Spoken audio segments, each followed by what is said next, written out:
Casablanca में authentic अफ्तार experience के लिए मुझे एक लोकल फैमिली ने इनवाइट किया, तो मराकश से मैंने ली ट्रेन और पहुंचा कासाब्लांका।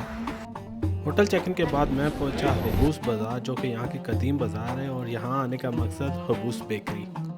ये यहाँ की सबसे कदीम और मशहूर बेकरी है। तो ये अफ्तार के लिए हम ले रहे हैं। होटल में चेंज करके सीधा पहुँच गए।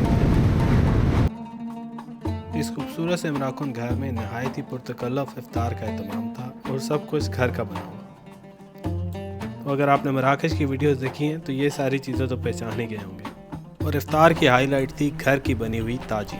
ये जो 2 दिन में खाता हूँ मीट वाली, उससे ज़्यादा मज़े की उस घर में बनी।